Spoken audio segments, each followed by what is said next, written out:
창세기 11장 1절에서 9절 온 땅에 언어가 하나요 말이 하나였더라. 이에 그들이 동방으로 옮기다가 신할 평지를 만나 거기 거류하며 서로 말하되 자 벽돌을 만들어 견고히 굽자 하고 이에 벽돌로 돌을 대신하며 성으로 진흙을 대신하고 또 말하되 자 성읍과 탑을 건설하여 그 탑 꼭대기를 하늘에 닿게 하여 우리 이름을 내고 온 지면의 흩어짐을 면하자 하였더니 여호와께서 사람들이 건설하는 그 성읍과 탑을 보려고 내려오셨더라.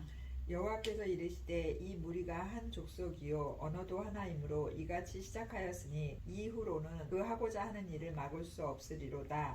자 우리가 내려가서 거기서 그들의 언어를 혼잡하게 하여 그들이 서로 알아듣지 못하게 하자 하시고 여호와께서 거기서 그들을 온 지면에 흩으셨으므로 그들이 그 도시를 건설하기를 그쳤더라. 그러므로 그 이름을 바벨이라 하니 이는 여호와께서 거기서 온 땅의 언어를 혼잡하게 하셨음이니라. 여호와께서 거기서 그들을 온 지면에 흩으셨더라. 아멘. 네, 우리 이제 말씀 저번 한번 이제 그동안 했던 것 좀 복습을 하자면 이런 질문이 좀 생각이 나요.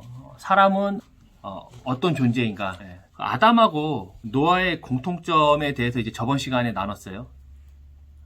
둘이 어떤 공통점이 있었죠? 아담과 노아가 어떤 공통점이 있었죠? 그렇죠? 벌거벗겨졌죠. 네, 벌거벗은 존재로 드러난 거죠. 둘 다 뭐냐면 처음에는 하나님의 은혜를 입었지만 아담은 자신의 자리를 떠나서 선악과를 선택함으로 벌거벗은 존재로 드러났고 노아는 사명의 자리를 떠나서 포도주에 취해 벌거벗은 존재로 드러난 것이죠. 둘 다 사실 은혜를 입었지만 끝에는 선택으로 인해서 벌거벗은 존재였다라는 얘기를 했었죠. 이것은 아담과 노아뿐만 아니라 이제 모든 사람의 보편적인 모습을 보여주는 거라고 또 말씀을 드렸어요. 기억나시죠?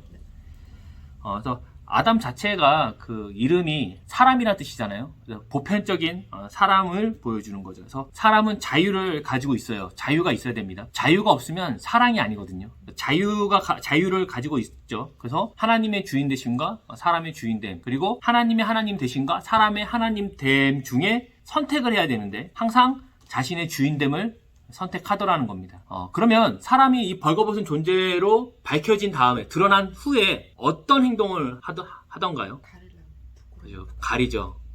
자신이 벌거벗은 존재로 드러나니까 그것을 어떻게 가리냐? 무화과 나무 잎으로 가리더라는 겁니다. 그러고 나서 무화과 잎으로 가리고 나서 창세기 3장 15절에 말씀이 나와요. 아담과 하와가 벌거벗은 존재가 드러나고 그 다음에 무화과 잎으로 가리고 하나님이 창세기 3장 15절에 말씀을 해주시거든요. 우리 나사모님 한번 읽어주세요. 너로 여자와 원수가 되게 하고 내 후손도 여자의 후손과 원수가 되게 하리니 여자의 후손은 내 머리를 상하게 할 것이요 너는 그의 발꿈치를 상하게 할 것이니라 하시고. 이게 우리가 이제 흔히 말하는 이제 원시복음, 원복음이라고 얘기하거든요. 근데 이게 좀 타이밍이 좀 이상하지 않나요? 그렇죠? 벌거벗은 존재로 드러났고 무화과 나무 잎으로 가리고 그리고 하나님이 찾아와서 이 말씀을 해주시는 거거든요. 그럼 뭐 어떤 이상한 타이밍에 이런 말씀을 하셔요. 그러고 나서 하나님 뭐하죠? 가죽옷을 입혀주세요. 그렇죠? 그리고 나서 여자의 이름을 뭐라고 하냐면 하와라고 줘줘요. 하와가 무슨 뜻이죠? 생명이라는 뜻이거든요. 이게 그 순서가 있어요. 순서를 보면 벌거벗은 자로 드러났고 그다음에 사람이 스스로 무화과 나무 잎으로 가리고 하나님이 찾아오셔서 원시적인 복음을 말씀해 주시고 그 다음에 가죽옷을 입혀주시고 그 다음에 생명을 주시는 내용이거든요. 그래서 결국 사람은 어떤 존재냐면 하나님의 은혜로 생명을 부여받은 자라는 것을 보여줍니다. 많은 사람들이 그 사람의 어떠한 정의 그리고 어떤 삶의 목적과 방향을 정하지 못하잖아요. 왜 그러냐면 사람이 어떤 존재인지 몰라서 그러는데 하나님은 뭐라고 얘기하냐면 사람은 누구냐? 하나님의 은혜로 생명을 부여받은 자가 바로 사람이라는 겁니다. 그러면 하나님의 은혜가 없으면 생명을 못 받은 건가요? 그러면 하나님 없이도 사람들이 살아갈 수 있나요? 하나님 없이도? 아니, 이거 어떻게 생각합니까? 살긴 살죠. 그렇죠? 다 살잖아요. 네. 그러니까 제가 이렇게 보니까 모든 곳에서 은혜적인 요소들을 발견해요. 뭐 심장이 뛴다. 은혜라는 것 자체가 자기의 힘으로 하는 게 아니잖아요. 뭐 해가 뜨고 지고 뭐 바다에서 물고기가 나오고 지구가 자전하고 공존하고 이런 모든 것들은 자기의 힘으로 하는 게 아니죠. 은혜적 요소가 있지만 뭐한다? 무시하면서 살아가는 게 첫 번째가 있고요. 두 번째는 무화과 나무 잎으로 여러 장의 겹겹이 자신을 가림으로써 괜찮은 것처럼 생명이 있는 것처럼 살아갈 수 있다는 겁니다. 그래서 하나님의 은혜 없이도 사람들이 살아있는 것처럼 살더라는 것이죠.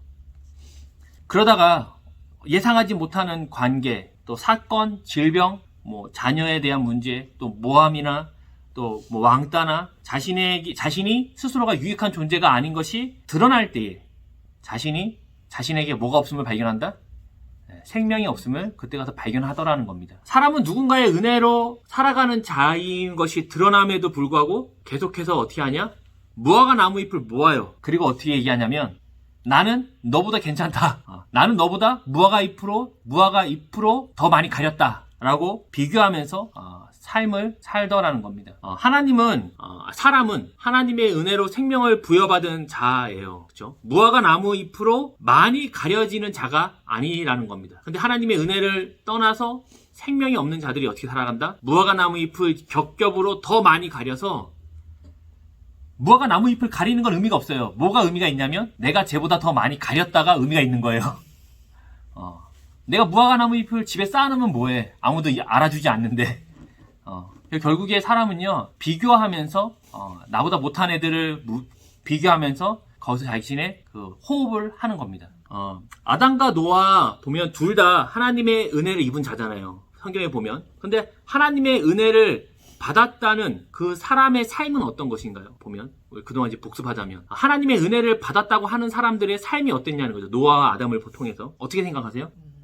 하나님이 만물과 내 인생의 주인이라면, 우리가 우연하게 지나간 게 아니고 창조가 됐다라면, 그분이 우리의 주인이라면 모든 것은 뭐다? 은혜겠죠. 그러니까 하나님의 인도하심은 실패가 없는 거예요. 모든 것이 주의 은혜인 것을 보다. 그래서 우리는 어떻게 하냐면 믿는 겁니다. 그렇고 이것이 은혜를 받은 자의 기본적 태도라는 겁니다. 우리 아까 찬양한 것처럼 우리는 보통 은혜 받았다 그러면 뭐냐면 내가 기분이 좋든가, 내가 감정이 좀 평안해지든가, 아니면 내 삶의 어떤 문제들이 해결됐을 때에 은혜 받았다고 얘기하고 그걸로 간증을 하는 거예요. 그러다 보니까 나는 삶의 문제가 해결이 안 됐어요. 우리 애는 좋은 대학에 가지 못했거나, 나는 기도했는데 병이 낫지 않았거나, 사업에 실패했거나 그러면은 은혜가 아닌 것처럼 보게 된다는 거예요. 하지만 하나님이 모든 만물의 주인이고 나를 창조하시고 내 주인이라면 모든 것이 은혜고 그분은 실패가 없다면서요. 그럼 뭡니까? 지금 내가 실패한 것 같이 보이는 모든 것들 가운데 은혜임을 믿는 겁니다. 그리고 아까 얘기한 것처럼 나중에 확인하는 거죠.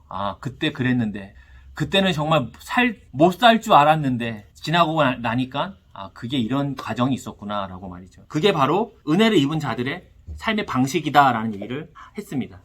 이렇게 모든 것이 은혜임을 믿는 자들은 어떻게 사냐면 감사하는 마음과 함께 그 은혜를 다른 이에게도 행하는 것으로 관계를 형성하는 거죠. 그렇게 창조 세계가 완성이 되어 간다라는 얘기를 드렸어요. 정리하는 거예요. 계속 여러 번 듣는 겁니다. 때문에 사람은 누굴 위해 사는 거죠? 자기를 위해 살지 않고요. 자기에게 은혜 베푸신 분을 위해 사는 겁니다. 그럼 이게 자기에게 은혜 베푸신 분을 위해 산다는 게 주를 위해 죽겠다 그런 것도 포함되어 있지만 다른 이에게 은혜를 흘려보내는 것까지가 다 포함되는 거예요. 우리 고린도 후서 5장 15절 말씀을 우리 이재희 지사님이 읽어주시겠습니까? 그가 모든 사람을 대신하여 죽으심은 살아있는 자들로 하여금 다시는 그들 자신을 위하여 살지 않고 오직 그들을 대신하여 죽었다가 다시 살아나신 이를 위하여 살게 하려 함이라. 그렇죠. 자신의 이름을 위해 살지 않아요. 은혜를 베풀어 주신 분을 위해 살아간다는 겁니다. 어떻게? 하나님을 따라 살고 또 그 은혜를 흘러보내는 방식으로 사는 거예요. 거기에는 자신의 이름을 위해 사는 것이 포함되어 있지 않더라는 겁니다. 하지만 사람들이요, 은혜를 알지 못하면 어떤 일이 생기냐면 자신의 이름을 내기 위해서 이 바벨 도시를 건설하는 것으로 연결됩니다. 은혜를 알지 못하잖아요. 그러면 나를 위해 살잖아요. 나의 이름을 위해서. 그러다 보면 바벨 도시를 짓는 겁니다. 홍수전의 사람들이요, 영생을 위해서 또 자신의 이름을 위해서 하나님의 아들들과 사람의 딸들이 결혼하잖아요. 그래서 낳은 존재가 어떤 거예요? 네피림이잖아. 그리고 용사고 명성이 있는 자, 이름이 있는 자예요. 결국에는 하나님의 은혜를 우리가 알지 못하면 그 끝에는 반드시 사람 자신의 이름을 내거는 것으로 결론을 질 수밖에 없어요. 왜냐면 그렇게 해야만 다른 사람과 비교할 수 있고 그리고 생명이 있는 것처럼 느껴지기 때문이에요. 지금 시대는 자본주의 시대죠. 물질 만능주의 시대고, 근데 그게 한국이 좀 심해요. 다른 데보다 한국이 더 심합니다. 근데 그런 것들이 왜 가능하냐면 물질이 있어야 비교할 수 있거든요. 네, 지금의 비교 대상은 물질이에요. 차를 뭐를 탔냐? 집은 어느 집에 사냐? 근데 미국은 안 그러지만 한국에서는 한국 초등학생들은 그 부모가 어느 집에 사느냐가 그 학생의 생명과 연결이 돼요. 가지고 뭐 빌라 사냐? 뭐 너 아파트 사냐? 한국은 무조건 아파트죠. 아파트도 좋은 아파트, 브랜드 있는 아파트. 그래서 제가 전에 안양에 살던 그 아파트가 원래 삼성 아파트인데 이름을 바꿨어요. 레미안으로. 레미안이 좋은 예. 것 같아요. 그러니까 레미안이 이름이 더 세련된 거죠. 예. 영어로 줘야 돼요. 영어로. 한국말로 지면 안 돼요. 그 얘기 하더라고요. 뭐 뒤에 공동묘지 있으면은 아파트 이름은 어떻게 적어라? 마운틴 뷰 아파트라고 지라고. 그러면 가격이 올라간다고 하더라고요. 마운틴 뷰 공동묘지지만. 예. 그래서 사람은 결국에 어떤 존재냐면 그 하나님의 은혜를 입어 하나님의 은혜로 생명을 얻은 존재가 바로 사람입니다. 우리 그 요한계시록 3장 12절 말씀을 나사모님 한번 읽어주세요. 요한계시록 3장 12절. 이기는 자는 내 하나님 성전의 기둥이 되게 하리니 그가 결코 다시 나가지 아니하리라. 내가 하나님의 이름과 하나님의 성 곧 하늘에서 내 하나님께로부터 내려오는 새 예루살렘의 이름과 나의 새 이름을 그 위에 기록하리라. 그렇죠. 사람은 처음부터 우리가 그동안 배운 것처럼 하나님의 그 이름을 위해서 창조된 피조물이라는 겁니다. 근데 하나님의 은혜를 잃어버리니까 자신의 이름을 내걸기 위해 산답니다. 왜? 생명을 얻기 있는 것처럼 보이기 위해서. 우리가 하나님이 사람을 어떻게 졌어요? 하나님의 셀렘으로 짓잖아요. 형상으로. 그래서 가는 곳마다 그 뭡니까? 하나님의 주인 되심을 드러내는 것으로 우리를 지으셨잖아요. 그리고 우리가 그 씨앗 얘기도 했죠. 노아가 방주에 담긴 씨앗이었죠. 씨앗은 어떻게 됩니까? 땅에 심겨져 죽음으로써 하나님의 형상을, 하나님의 성품과 어떠하신가 목적과 계획을 드러내더라 라는 얘기를 그동안 했었어요. 그래서 예배하는 거 있잖아요. 우리 예배하는 거, 뭐 찬양과 기도와 말씀 나눈 모든 것은 다 결국엔 뭐냐면 내가 뭔가 좀 유익한 얘기를 듣고 내가 뭔가 부족했던 걸 깨닫는 그런 게 아니라 하나님에 대한 고백이에요. 하나님이 이런 분이다. 하나님이 이런 분이다. 그러니까 우리가 어떻게 한다? 그분을 예배하고 또 감사하고 또 의지하고 찬양할 만하다. 이게 예배거든요. 근데 만약에 그 예배가 그런 게 없어요. 물론 초신자들은 그런 게 없어야 돼요. 초신자가 오자마자 하나님 이런 거 없으니까 초신자가 왔을 때는 물론 그분들의 얘기를 들어주고 뭐 격려하지만 실제 예배는 하나님께 드리는 거죠. 하나님께 고백하는 거고. 그래서 하나님이 주신 매일의 은혜를 받아서 어떻게 한다? 우리는 그것을 흘러내는 것으로 삶의 목적과 가치를 갖는 거예요. 하나님이 주신 은혜를 흘러내는 것으로 삶의 목적과 가치를 갖는 겁니다. 돈 벌어서 뭐 할까요, 우리가? 그렇죠. 아파트 집 사서 뭐 할까? 뭐 이름을 날려서 뭘 할까?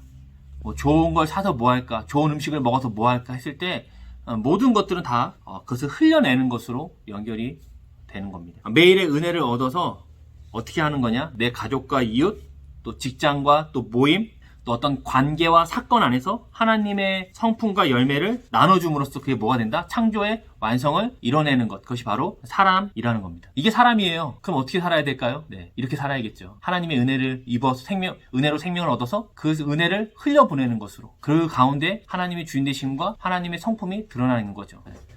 교회는 율법적인 종교가 절대 아니에요. 그 기독교는 너 예수 믿으니까 너 해야 돼. 이거 절대 아닙니다. 뭐가 있어야 하죠. 아무것도 없는데 하라 그러면 율법이죠. 그러면 맨날 어떤 생각이 들겠어요. 내가 했는데 복 안 줬다고 이런 얘기 할 거 아닙니까? 그런 것이 전혀 아니다. 자, 우리 함께 나눴으면 좋겠어요. 나눔 우리 이재희 지사님 한번 읽어주시겠습니까? 마음의 메마름으로 인해서 상대를 수용하지 못했던 경험이 있습니까? 오랜 시간 동안 어그러진 관계를 해결하는 방법은 무엇이라 생각합니까? 네, 우리 문서 27페이지 제일 밑에서 두 번째 단락 함의 행위로 함이 아닌 함의 아들 가나안이 저주를 받았다. 아버지 함이 실수를 했는데 왜 그의 아들 가나안이 대가를 치러야 하는가? 모세는 이 이야기를 통해 이스라엘이 정복해야 할 가나안 땅의 조상이 이미 오래전에 저주받았다는 것을 상기심으로써 가나안 정복에 나서는 이스라엘 군대에게 용기를 북돋아 주려는 것이다. 네, 다음 거까지. 저자는 이야기의 결론에 장자인 셈을 의도적으로 배치시킴으로써 셈에 대한 축복으로 마무리하고 있다. 때문에 셈의 후손을 통해 언약이 성취되며 구원이 이루어질 것에 대한 희망적인 요운을 남기고 있다. 네, 우리가 이제 그런 얘기 들어보셨죠. 이게 어떤 내용을 할 거냐면 노아 후손에 대한 얘기를 하고 성경 해석의 중요성을 같이 단락에서 할 거예요. 우리 그런 얘기 들어봤죠. 인종으로 따지면 함의 후손은 어떤 인종이다? 인종으로 따지면 함의 후손은 흑인, 백인, 황인족 중에 아랍은 황인종인데, 그죠? 흑인이라는 얘기 들어봤죠? 네. 처음 들어봤구나. 네. 보통 이게 그러니까 함의 후손은 흑인이고, 셈의 후손은 황인종, 에이시안이죠. 그리고 야벳의 후손은 유럽인종이라고 그렇게 배워요. 그렇게 옛날에 많이 얘기했어요. 우리 근데 그 9장 26, 27절 한번 볼까요? 9장 26, 27. 자, 우리 이재 이사님. 또 이르되 셈의 하나님 여호와를 찬송하리로다. 가나안은 셈의 종이 되고 하나님이 야벳을 창대하게 하사 셈의 장막에 거하게 하시고 가나안은 그의 종이 되게 하시기를 원하노라 하였더라. 네, 그래가지고 이게 나중에 어떻게 사용되냐면 흑인 노예 제도를 정당화하는데 이걸 썼었어요. 그리고 지금도 몰몬교는 흑인 목사 안수를 주지 않아요. 몰몬교는. 왜냐하면 흑인이 백인의 종이 되는 건 언제부터 정해져 있었다? 네, 창세 때부터 정해져 있었다라고 얘기하는 거예요. 그게 가나안. 네, 그런 식으로. 그런데 이게, 그래가지고, 함의 후손은 흑인이다. 이렇게 얘기를 많이 했었거든요. 그런데 이게 말이, 문자적으로만 봐도 틀린 얘기예요. 우리 10장 10절 한번 볼까요? 10장 10절. 우리 나사모님이 한번 읽어줄래요? 그의 나라는 시날 땅의 바벨과 에렉과 아갓과 갈레에서 시작되었으며 그가 그 땅에서 아수르로 나아가 니느웨와 르호보딜과 갈라와 니느웨와 갈라 사이에 레센을 건설하였으니 이는 큰 성읍이라. 네, 보면 함의 후손인데 그들이 뭐냐 바벨론하고 아수르란 나라를 세워요. 근데 이게 메소포타미아 지역의 땅이거든요. 여기는 황인종이 살아요. 그러니까 함의 후손이 흑인이 아니라 황인종이 있어요. 그리고 14절 한번 이재 이사님. 바두르신과 가슬루힘과 도림을 낳았더라. 네, 여기 갑도림은 그리스 남쪽에 있는 크레타 섬을 얘기하는 거거든요. 여기는 백인이 살아요. 그러니까 함의 후손 중에 백인과 흑인과 황인종이 다 있는 거예요. 그리고 보면 10장 5절 우리 나사모님 10장 5절. 이들로부터 여러 나라 백성으로 나뉘어서 각기 언어와 종족과 나라대로 바닷가의 땅에 머물렀더라. 20절 우리 이재 이사님 20절. 이들은 네. 함의 자손이라 각기 조가 언어와 지방과 나라대로였더라. 네, 그리고 나사모님 31절. 이들은 셈의 자손이니 그 족속과 언어와 지방과 나라대로였더라. 이거 봐요. 이게 셈함 야벳을 통해서 인류가 퍼지잖아요. 근데 보면 종족과 언어와 지역과 부족으로 나눠요. 인종으로 나누지 않는다는 거예요. 그렇죠? 그런데 나중에 사람들이 함의 후손이 흑인이에요. 그러니까 예를 들어서 그렇게 해갖고 인종적으로 어떤 차별하는데 그 말씀을 본문을 썼다는 겁니다. 그리고 특이한 것은 이 저주는 노아의 저주는 함을 향한 게 아니에요. 누굴 향한 거죠? 가나안을 향한 거예요. 함의 네 아들 중에 막내 아들 함을 향해 저주를 한 거지 함에게 저주한 게 아니거든요. 그런데 나중에 사람들이 함의 후손이 흑인이다. 흑인은 누구의 종이다? 백인의 종이다를 이 본문을 갖고 쓰는 거거든요. 자, 왜 함이 잘못한 것을 함의 아들 가나안을 저주하는 데 썼을까요? 또 노아는 함이 잘못한 거 지금. 함이 아버지 하체를 봤잖아요. 조롱했잖아요. 근데 왜 함의 아들 가나안을 저주했을까요? 이게 이 본문에 보면 함이 가나안의 조상이라는 걸 굉장히 강조를 해요. 9장 18절 보면 눈으로만 보시면 9장 18절에 함은 가나안의 아버지라고 추가 설명하는 거거든요. 그리고 22절 보세요. 또 함은 가나안의 아버지. 그리고 10장 6절 보면 함의 네 아들 구스, 미스라임, 붓, 가나안 중에서 가나안만이 저주의 대상이거든요. 그래서 가나안은 함은 흑인을 대표하지 않아요. 흑인이 저주받은 게 아닙니다. 내 아들 중에서 오직 가나안만 저주를 받은 거예요. 우리가 이게 성경을 볼 때 이런 거를 그냥 막 넘어가는 거예요. 그리고 나서 야, 함의 후손 저주받았어. 가나안, 흑인 이렇게 되게 멍청한 겁니다. 이것을 보면 누가 이 글을 받는 거죠? 지금 책을 누가 받아요? 이 모세오경을 누굴 대상으로 썼죠? 처음에 모세가? 그렇죠. 출애굽하는 이스라엘의 어떤 민족의 정체성 그리고 그들의 어떤 민족인지 설명하기 위해 쓰잖아요. 그래서 이스라엘 백성들에게 이 가나안 전쟁에 대한 명분을 주는 것으로 들어오는 거예요. 그거 남의 땅이잖아요, 사실. 물론 가나안이 7족속, 7부족이 살고 있거든요, 지금. 물론 걔네들이 하나의 나라는 아니지만은 어쨌든 그 땅을 살고 있는 사람들을 내보내는 거잖아요. 무슨 명분으로 내줬죠? 야, 이 땅 하나님이 우리 거라 이렇게 얘기하면 안 되거든요. 결국에 이 땅이 왜 이스라엘 민족의 땅이 돼야 되는지를 설명하기 위한 설명으로 들어옵니다. 그래서 창세기 12장 이후에도 보면은 아브라함이 이 가나안의 땅을 사요. 돈을 주고 공짜로 준다 그랬는데 됐다고 돈 주고 사거든요. 가나안은 누구의 땅이에요? 그 지역은 우리 조상 아브라함, 우리 아버지 땅이라는 거예요. 그리고 조상의 무덤이 어디에 있냐면 가나안에 있거든요. 가나안 땅이 이스라엘의 것이라는 걸 역사적으로 보여주는 겁니다. 왜냐하면 고대 사회라는 게 지금도 땅의 경계라는 게 정해진 지 얼마 안 됐어요. 그냥 가서 깃발 꽂으면 내 땅이었는데 이 고대 사회는 땅의 경계가 그어져 있지 않잖아요. 그러니까 거기에 그 땅에 대한 어떤 명분, 그 땅에 대한 역사성 이게 중요한 거였거든요. 그러니까 이걸 통해서 이스라엘 이 편지를 받는 이 글을 받는 이스라엘 백성들에게 야 가나안은 우리 땅이야. 원래부터 우리 거야. 물론 지금 이스라엘이 그렇게 해서 팔레스타인하고 싸우는 건 맞지만 이건 고대 사회잖아요. 4,000년 전에 충분히 명분이 있는 겁니다. 가나안의 7 족속은 어떡하러? 그거는 4,000년 전에 이런 얘기가 안 통했다니까요. 이해되시죠? 그래서 나중에 여호수아가 보면 여호수아와 이스라엘에 의해서 이 가나안의 7 족속들이 물러가게 되고 쫓겨가고 거기에 이스라엘 백성들이 살게 되는 내용이 나중에 나오는 거거든요. 그래서 셈, 함, 야벳의 후손은 인종으로 나누지 않아요. 흑인, 백인, 황인종이 아니라는 거예요. 그리고 함에 대해 말한 게 아니라 누구에 대해 말한 것이다? 함의 아들 가나안에 대한 저주라는 것이지 인종에 대한 본문이 절대 아니라는 겁니다. 이런 성경 해석은요. 사실 왜 이런 해석을 했을까요? 그 당시의 사람들이 우리 막 흑인 노예 시절에 왜 이걸 했을까? 시대적이고 문화적이고 당시의 시대와 문화와 또 필요성에 의해서 그리고 경제 때문에 이런 해석을 하는 겁니다. 왜냐 합리화를 해야 되니까. 백인들의 문화 우월주의가 있었죠. 당시에는 백인들이 최고야. 어느 인종보다 백인이 뛰어나다고 생각했죠. 그리고 백인 입장에서 그래서 성경을 해석하는 겁니다. 그리고 이 경제를 돌려야 되잖아요. 이 넓은 아메리카 땅에 사탕수수랑 담배 밭이 있는데 일할 사람이 없잖아요. 그러니까 그 노동력이 필요한 거에 대한 어떤 역사의 합리화, 그 사람의 주인됨으로 성경을 악용하는 사례였던 거죠. 그래서 그 노예 12년이란 영화 보면 그 백인 주인이 노예들을 불러놓고 성경 말씀을 읽어줘요. 성경을 딱 펴고 얘기합니다. 주인의 말에 복종할지니. 말씀에. 왜냐면 흑인들도 다 그 크리스찬이니까 주인의 말에 거역하는 자는 뭐 이러면서 흑인들을 막 그 교육을 시켰죠. 말씀으로. 말도 안 되는 거죠. 성경은 사실 신학을 알아야 우리가 이해하는 게 아니고 글자만 잘 읽어도 이해할 수 있습니다. 근데 글자를 우리가 잘 못 읽어서 그래요. 못 읽고 느낌. 성령이 막 뭔가 한 절 이렇게 찝어주기를 기대하는 마음. 그러다 보니까 자기 마음대로 이제 해석하는 거죠. 그래서 성경을 해석할 때의 시대의 문화와 또 교회의 필요성에 따라서 성경을 해석하고 설교하는 일들이 실제로 많이 있습니다. 그래서 요즘에 동성애 지지하는 것도요. 성경으로 지지해요. 성경을 통해서 동성애 지지하는 사람들이 있어요. 목사들 중에도. 어디 말씀을 가지지? 그러니까 뭐 서로 사랑해라.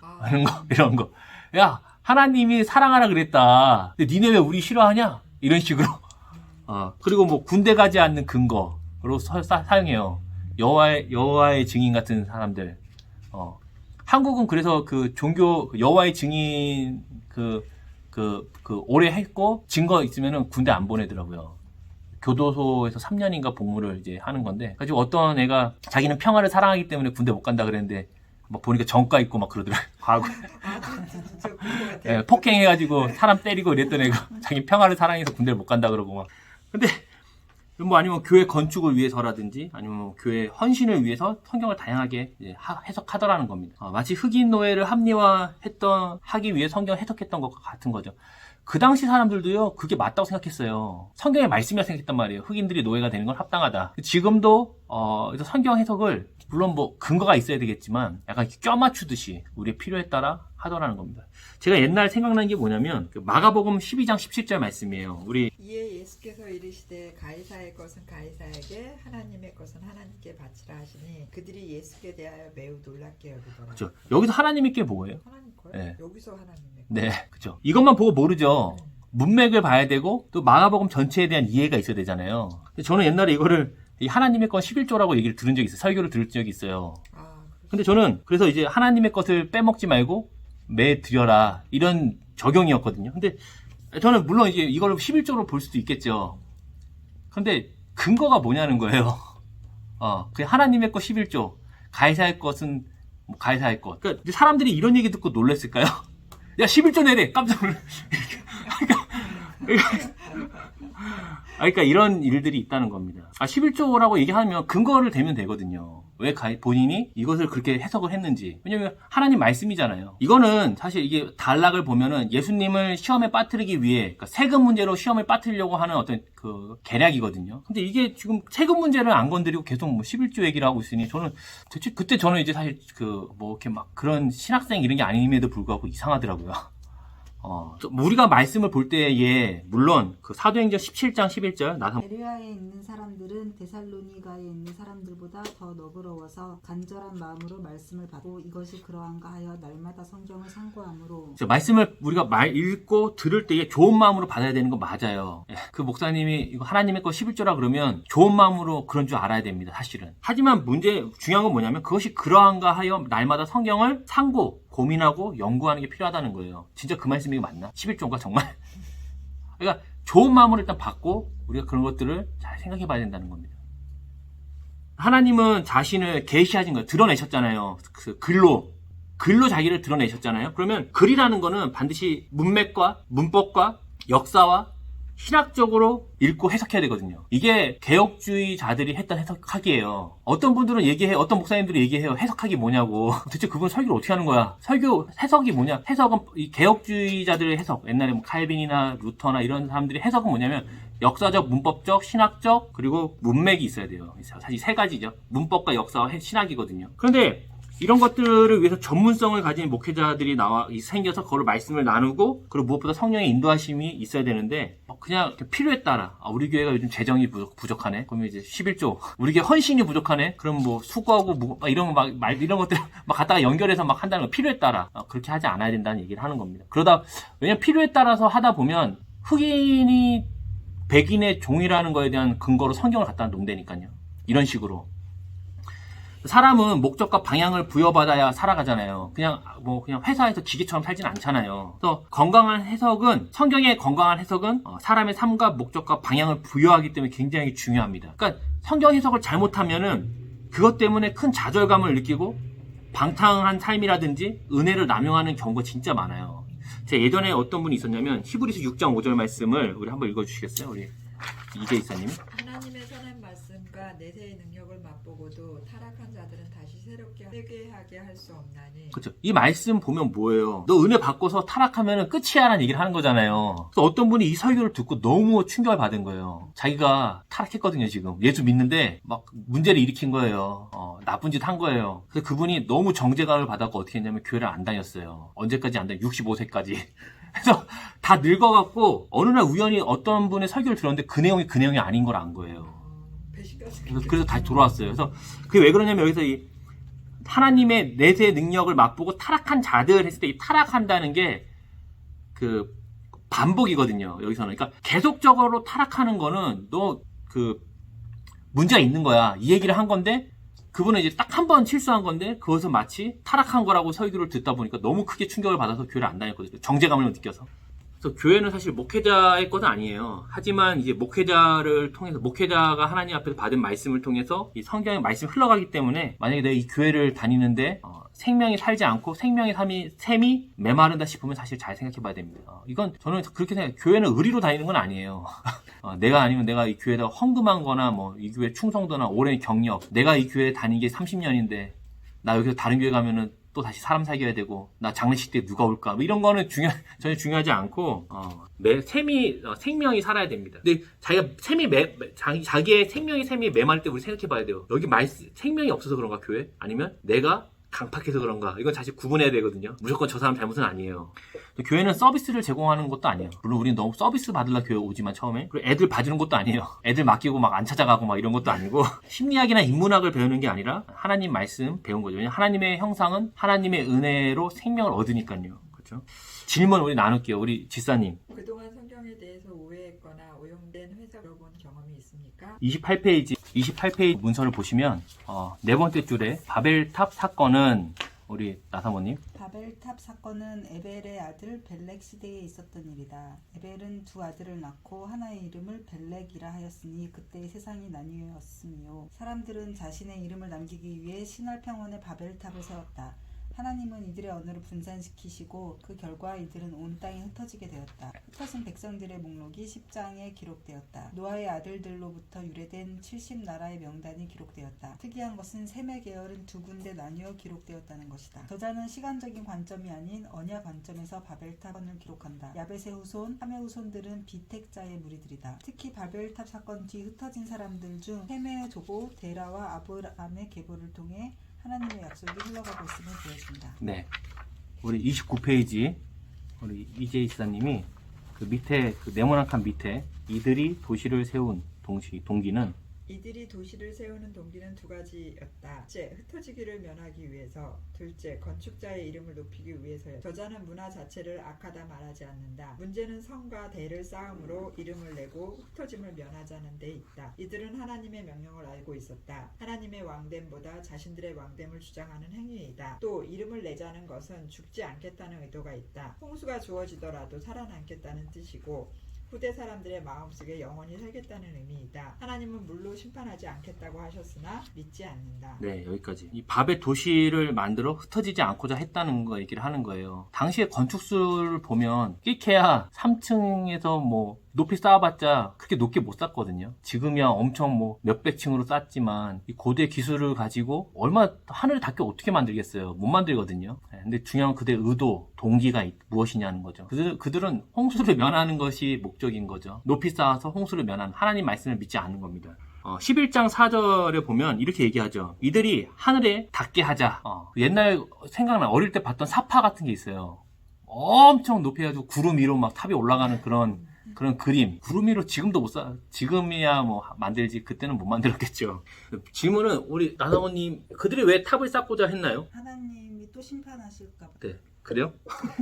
살아남으려고. 네. 여기 써 있잖아요. 홍수가 주어지더라도 11장 4절. 우리 이름을 내고 온 지면에 흩어짐을 면하자. 그렇죠. 중요한 거는 이름을 내는 게 중요한 게 아니고 이름을 내는 것과 흩어지는 건데 중요한 여기서 핵심은 흩어지지 않는 것입니다. 흩어지지 않기 위해서 그들은 탑을 쌓는 거예요. 이 높은 탑을 쌓는 거하고 흩어지지 않는 건요 연관성이 있어요. 그 핵심은 흩어지지 않는 겁니다. 그래서 4절 보세요. 4절 11장 4절 보면은 또 말하되 성읍과 탑을 건설한다. 성읍이 도시거든요. 도시와 성읍이에요. 5절 보면 얘기하죠. 하나님이 그 성읍과 탑을 보기 위해서 얘기하거든요. 도시와 탑을 보기 위해서 내려오세요. 그리고 8절 보세요. 8절에 보면 도시를 건설하기를 그쳤다 그래요. 그러니까 이들이 건설한 거는 탑이 아니에요. 도시입니다. 도시에는 항상 뭐가 있냐면 탑이 있어요. 지금 뭐라 그러죠? 이걸 랜드마크라 그러나요? 그렇죠. 프랑스 파리의 탑은 뭐예요? 에펠탑. 한국의 탑은 뭐예요? 서울의 탑은? 남산타워. 아니요. 롯데월드로 바뀌었습니다. 네, 바뀌었어요. 한국 떠난 지 오래돼갖고. 지금은 이제 롯데타워라 그러나요? 그게 제일 높아요. 그래서 거기 올라가면은 다 서울이 안 크잖아요. 다 보입니다. 그러니까 이 도시를 이들이 만든 건 바벨 탑이 핵심이 아니고 도시를 지은 거예요. 그리고 도시를 지은 핵심은 뭐다? 흩어지지 않는 겁니다. 그 탑은 하나의 부수적인 요소라는 거죠. 그래서 여기서 희한한 게 있어요. 이해가 안 되는 게 아까 봤지만 10장 5절, 20절, 32절 보면은 언어가 흩어지잖아요. 그들이 흩어졌잖아요. 언어와 그 종족과 부족으로 흩어지잖아요. 그런데 여기 11장 1절 보시면 뭐라고 얘기해요? 언어가 하나래요. 뭐야 이거? 뒤죽박죽이야. 그쵸? 아니 앞에서는 10장에서는 그들이 부족과 민족과 언어로 흩어졌다 그랬는데 11장 1절은 언어가 하나라고 얘기하거든요. 이게 우리나라 성경은 언어라고 번역했지만 10장의 언어는 라쇼니라는 단어예요.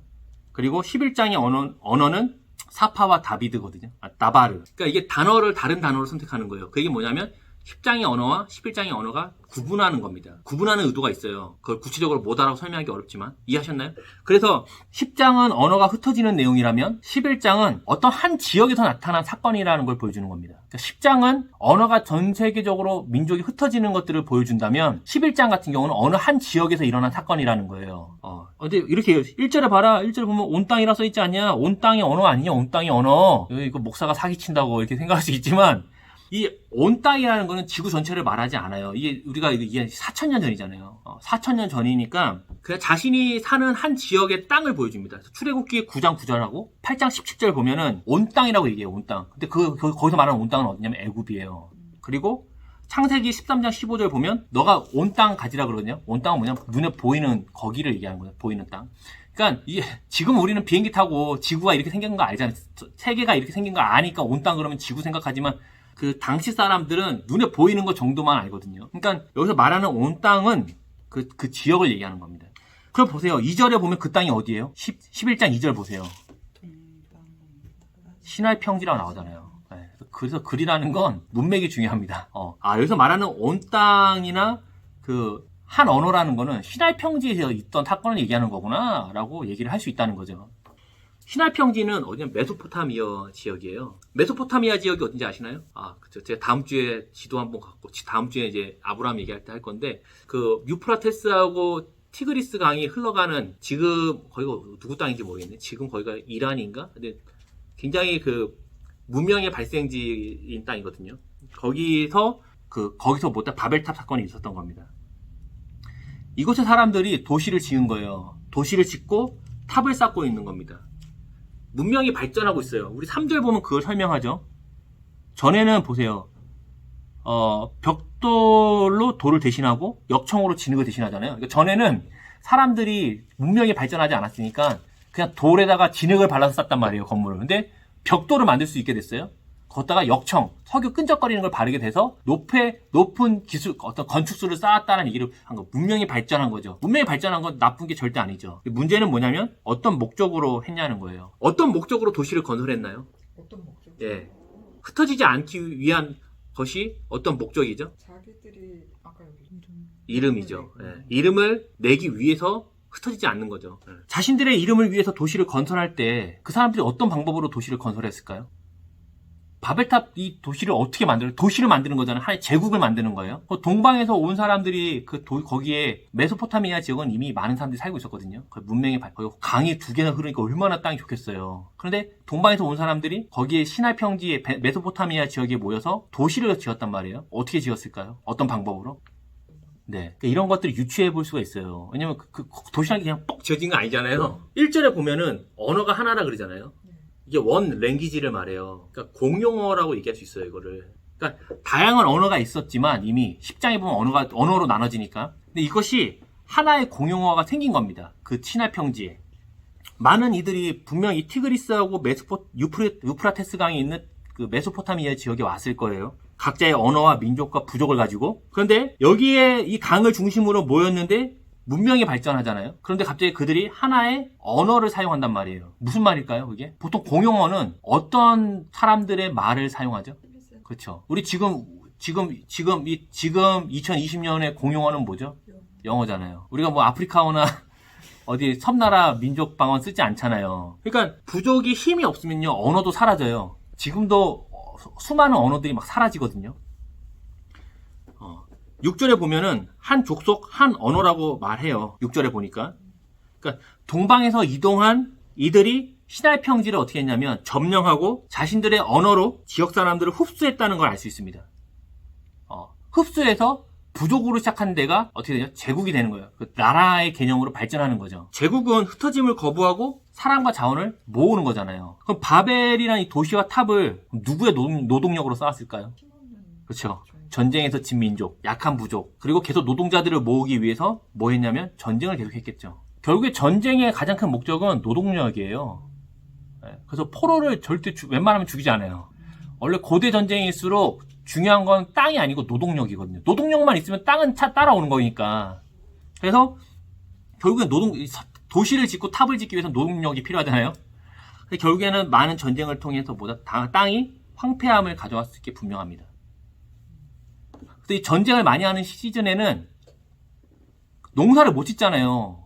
땅이 다 박살나니까. 그러면은 어떻게 얘기하냐면 농사 지을 필요 없다. 그럼 어디서 갖고 오죠? 곡물을? 전쟁에서 갖고 오는 거예요. 농사 안 져요. 무조건 전쟁만 해요. 또 우리도 보면 예전에 조선시대에 보면은 조선시대 북쪽에 누가 살았어요? 오랑캐라고 얘기하죠. 여진족. 여진족이 그럼 그 사람들 먹고 마시는 거 어디서 갖고 왔어요? 약탈하거든요. 따로 농사 안 져요. 아래 애들이 농사 져놓으면 와서 뺏어가는 개념이거든요. 자기들이 하는 건 노동자만 갖고 오는 거예요. 노동력만. 근데 이 4,000년 전이니까 더 심했겠죠, 그게. 그때 곡물은요, 우리 지금 시대 곡물과 달라요.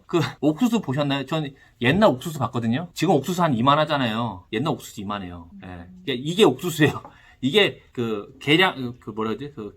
품종을 개발해갖고 이만해진 거고, 옛날 옥수수 이만해요. 그러니까 농사 짓는 것도 빼는 게 더 빠르죠. 예. 그래서 6절에 이렇게 하나님이 뭐라 평가합니까? 여호와께서 이르시되 이 무리가 한 족속이요 언어도 하나이므로 이같이 시작하였으니 이 이후로는 그 하고자 하는 일을 막을 수 없으리로다. 이후로는 막을 수 없다는 거예요. 이런 평가를 하나님이 어디서 합니까? 홍수 전에도 한번 하시죠. 홍수 전에 땅이 황폐하고 폐가 악이 가득하다는 얘기를 하잖아요. 그리고 나중에 가인이 옛날 도망갈 때에 자기 아들의 이름으로 성을 쌓고 이름을 남기고 싶어하고 죄가 가득해지는 것 때도 이런 모습이 나오죠. 인류 역사가 이제 반복되는 걸 볼 수 있습니다. 왜 이들이 흩어지지 않고자 했을까요? 자기 이름을 내려면 하나님의 왕을 주장하지 않고 자기가 주인이 되는 거. 그렇죠. 맞아요. 사실 그게 커요. 창세기 1장 28절 보면은 어떤 얘기 나오죠? 우리가 하나님이 사람을 하나님의 형상으로 셀렘으로 지었잖아요. 그래서 흩어져서 하나님의 주인 되심을 보여주는 존재가 돼야 되는데 흩어지지 않고 모였다는 거예요. 근데 이건 나쁜 게 아니거든요. 모일 수 있죠, 충분히. 아니, 우리가 보면 교회도 모이잖아요. 근데 모일 수 있어요. 흩어지지 않을 수 있어요. 근데 중요한 건 왜 그렇게 했느냐가 중요하거든요. 흩어짐의 중심에는 뭐가 있었냐면 이때는 하나님의 주인 되심이 있는 거예요. 하나님이 그렇게 하라 그랬으니까. 근데 흩어짐을 거부하는 대신에 우리가 사람인데 하나님의 형상, 셀렘으로 사는 대신에 탑을 중심으로 해서 자신들의 이름을 위해 살더라는 겁니다. 이게 문제였어요. 모이는 건 당연하죠. 모일 수 있죠. 근데 중요한 건 자신들의 주인됨, 자신의 이름을 위해 탑을 쌓았다는 겁니다. 탑은 사실 그리고 모든 탑은요, 종교성이 있어요. 탑은 종교성이 있거든요. 성전은 어디에 있나요? 산에 있거든요. 신전을 땅굴에 짓진 않아요. 그리스에 가봐도 신전 다 어디 있죠? 산에 있거든요. 옛날 우리 무당 할머니 아저씨들이 기도할 때 어디로 가요? 산으로 가거든요. 산으로 왜 가냐면 하늘과 가까운 곳으로 가는 거예요. 땅으로 들어가지 않고. 또 이들은 흩어지지 않기 위해 자신의 주인됨을 위해 흩어지지 않고자 했다는 게 문제입니다. 이렇게 흩어지지 않고 모여 자신을 위하여 사는 이들의 삶이 어땠을까요? 지금 같았겠죠. 아마도 그랬을 겁니다. 아마도 있는 사람은 있는 대로. 부족마다 서열이 매겨지고 아마 동방에서 온 그들이 아마 가장 큰 힘을 갖고 있었겠죠. 그 후에 전쟁에서 끌려온 노동자들이나 흡수된 민족들은 아무것도 아닙니다. 왜 제가 볼 때 이제 뭐 가정의 폭력이라든지 뭐 직장 내 당파 만들기 또 왕따, 폭력 같은 범죄가 나타날까요? 다 사실 모든 근원에는 자신의 주인됨을 나타내기 위한 하나의 현상이에요. 우리 모두 이런 삶을 살고 싶지 않거든요. 그래서 사회적인 큰 구조 안에서 그냥 그렇게 삽니다. 다 그렇게 살고 싶지 않아요. 직장 내 관계 안 좋으면 얼마나 출근하기 싫어요. 물론 삼성 같은 회사 다니면 관계 어려워도 다니긴 합니다. 보수를 많이 주니까. 근데 그렇지 않은 건 힘들거든요. 사람은 어떤 존재냐면 각자의 거하는 모든 곳에서 하나님의 그 주인 되심으로 살아가는 것이죠. 이게 바로 사람입니다. 근데 이 교회도요, 그래요. 모이긴 모이는데 흩어지지 않아요. 이 얘기는 뭐냐면 집에 안 간다는 얘기가 아니고 그러니까 그 교회에 와서 교회에서만 자신의 모든 신앙과 하나님의 주인 되심을 행한다는 거예요. 교회 오니까 얼마나 좋아요. 집에 가면은 맨날 아무도 알아주지 않는데 교회 오면은 왔냐 그러고 반겨주고 뭐 격려해주고 들어주고 물론 안 그런 데도 있겠지만 그렇게 하다 보니까 하나님의 주인 되심이 교회에서는 나와요. 근데 밖에서는 전혀 나오지 않습니다. 그럼 맨날 교회만 가고 싶은 거예요. 저는 이것도 굉장히 좋다고 봐요. 중요하죠. 교회 오는 게 즐거워야지. 교회 오는데 안 가면 저주받을 것 같고 안 가면 전화하고 막 짜증나니까 이러면 안 돼. 좋아야 되는 거 맞는데 중요한 건 이 교회는 흩어진 모든 곳에서 하나님의 주인 되심을 인정하는 하나의 그 과정이라는 것이죠. 이런 현상은요, 근데 교회뿐 아니라 옛날부터 많이 있었어요. 마가복음 9장에 보면 예수님이 그 산에 올라갔는데 정말 하얗게 변하거든요. 눈 하얗게 변하면서 엘리야와 모세와 대화를 해요. 9장 5절에 베드로가 뭐라고 얘기합니까? 여기 있는 것이 좋사오니. 그러니까 베드로는 주님과 함께하는 게 좋은 거예요. 주님이 근데 이걸 어떻게 허락하지 않거든요. 당연히 우리가 교회에 오고 예수님 막 가까이 하고 너무 그게 당연하고 기쁘지만 거기에 머물러서 흩어지지 않는 거는 문제가 있는 겁니다. 그래서 9장 5절 이하에 보면 예수님이 뭘 얘기하냐면 자기가 죽을 거라는 얘기를 해요. 자기가 죽는다는 얘기를 하거든요. 그러니까 우리의 목적은 뭐냐면 모여서 우리끼리 그 천국에 가는 거를 기다리는 게 아니에요. 예전에 그런 뭐 다미성교회나 또 카톨릭 같은 데는 그 교회 자체가 구원의 방주 역할이거든요. 교회 들어와야 돼요. 교회 모여야 구원을 받는다 그러거든요. 그러니까는 막 외부 나가면 안 돼. 무조건 다미성교회도 그들이 어디에 모여 있었죠? 그 교회 모여 있었잖아요. 휴가한다고. 근데 그들이 밖에 있는 게 아니고 교회에 모여서 막 준비했단 말이에요. 하얀 옷을 입고. 그래도 아무 일 없어갖고 그냥 나왔지만은, 예수님은 자신의 죽음과 부활을 통해 하나님의 주인 되심을 나타내야 되셨어요. 그러니까는 여기에 텐트 치지 말라는 얘기를 하는 거죠. 우리도 예수님을 따라서 세상과 다른 가치와 목적과 생명을 우리의 표정과 말로써 하나님의 주인 되심을 이제 보여야 되는 것이죠. 교회에서는 정말 다 믿음이 좋아요. 교회에서는 다 할렐루야고 서로 자신의 믿음이 있다는 걸 보여주기 위해서 엄청 간증도 하고 얘기도 막 하는데, 밖에 나가서는 자기 직장이나 가정에서는 뭐 전혀 티가 나지 않는 분들이 많다는 겁니다. 사도행전 8장 1절에도 보면은 이런 사건이 있어요. 사울은 그가 죽임 당함을 마땅히 여기더라. 그날에 예루살렘에 있는 교회에 큰 박해가 있어 사도 외에는 다 유대와 사마리아 모든 땅으로 흩어집니다. 그렇죠. 유대 그리스도인들이, 그러니까 유대인이었는데 그들이 예수님을 믿었어요. 그리고 그 예루살렘 교회에 모여 있었거든요. 근데 밖에 나가면 유대인들이 핍박했죠. 예수는 그리스도가 아닌데 그리스도를 믿는 자들이니까. 근데 그들이 얼마나 교회 안에서 얼마나 큰 기쁨이 있고 하나됨이 있고 얼마나 서로에 대한 있었겠어요. 근데 7장에서 스데반 집사가 죽임을 당해요. 그러고 나서 예루살렘 교회가 박해를 받아서 쪼개집니다. 그렇게 해갖고 그렇게 흩어진 유대인들이 이방 도시에도 복음을 전하게 돼요. 그래서 빌립 집사가 에디오피아 내시에게 복음을 전하고 그 다음에 베드로가 로마 백부장에게 복음을 전하는 내용이 그 다음에 나오는 거거든요. 그러니까 하나님은 지금 예수님이 부활하시고 승천하신 이후에 성령이 임하셔서 그들이 예루살렘 교회에 뭉쳐갖고 우리끼리 하는 게 중요한 게 아니에요. 흩어져서 이방으로 가야 되거든요. 근데 유대인들이 그걸 못 받아들이는 거예요. 우리 민족의 구원을 생각하는 거죠, 계속. 하나님이 그거를 박살내서 쪼개서 흩어지게 하는 거죠. 성도도 그렇죠. 교회 안에서만 하나님의 주인 되심과 만남과 교제의 기쁨을 누리는 것이 아니라 각자의 모든 자리, 가정과 직장과 공원과 만나는 사이와 관계와 모든 것들 안에서 하나님의 주인 되심을 나타내야 된다는 겁니다. 이것을 어떤 분들은 길에서 예수 천다 불신지옥으로 하시는 분도 있지만, 그분들의 신앙을 저는 존중합니다. 저 그런 거 굉장히 나쁘다 생각하지 않고요. 옳다고 생각합니다. 하지만 그것이 부담스럽다면 어쨌든 자기 신의 모든 거하는 곳에서 이 사람 좀 다르다. 얼굴이 좀 다르다. 우리랑 생각이 좀 다르다. 이런 거 당연히 따라야 된다고 봅니다. 좀 다르구나 이 사람이. 혹시 교회 다니십니까? 이런 얘기 들어봐야 되거든요. 혹시 예수 믿으신 이런 얘기를 들어봐야 되는데 그런 얘기 한 번도 못 들어봤다 그러면 이제 더 하면 되죠. 그렇죠. 그래서 자신의 이름을 이렇게 내걸고자 하는 곳에는요, 뭐가 없냐면, 소통이 없어요. 다툼이 있습니다. 소통이 안 되는 곳에 가보면, 항상 뭐가 있어요? 일방적인 통보가 있거든요. 소통이 제일 안 되는 데가 어딜까요? 계급사회. 군대 가보면 딱 그래요. 대화 없어요. 명령이 있어요. 예전에 생각납니다. 새로운 소대장이 얘기하는 거예요. 내 입맛에 맞춰서 요리하라고. 너무 웃기더라고요. 아니, 그날 나오는 메뉴가 있잖아요. 근데 요리안에 불러서 부르는 거예요. 앞으로 내 입맛에 맞추라고. 자기가 맛이 없으면 맛없는 거야. 너무 웃기더라고. 군대 온 지 얼마 되지도 않은 소대장이. 벌써 낄케야 24살, 5살이에요. 근데 벌써 그 계급에 취해갖고, 소통이 안 되면 항상 뭐가 있냐면, 분열밖에 없어요. 내 주장, 내 의견만 나타나는 곳에는 폭력이 나오는 거죠. 그렇죠? 또 교회 모임이 즐겁고 하나 되는 것은 당연한 거고, 우리 남가주 바이샘 교회가 이제 지향하는 하나의 방법이지만 이것이 고착화가 되면 안 돼요. 그러면 어떻게 되냐면 외부인이 못 들어옵니다. 새로운 사람이 오면 불편함을 느끼는 건 당연하거든요. 근데 이게 우리가 너무 똘똘 뭉쳐 있으면 새로운 사람이 들어올 데가 없어요. 그러면 새로 왔으니까 좀 견뎌라 이렇게 얘기하기가 어려워. 동호회는 그럴 수 있어요. 동호회도 가보면 축구 동호회나 농구 동호회 가면은 새로운 사람이 들어가기가 어려워요. 이미 멤버들이 있으니까. 그러면은 기다려야 돼요. 한 3달, 2달 기다려야 돼요. 그러면 3달, 2달쯤 지나면 껴주거든요. 멤버십을 주거든요. 근데 교회는 그렇게 하면 안 되거든요. 새로운 사람이 왔는데 기다리라고. 이렇게 하다 보니까 큰 교회에 가는 겁니다. 큰 교회는 멤버십을 안 받아도 되거든요. 그냥 출석만 하면 되거든요. 근데 출석만 해갖고 그 사람이 신앙이 생명을 얻고 잘할까?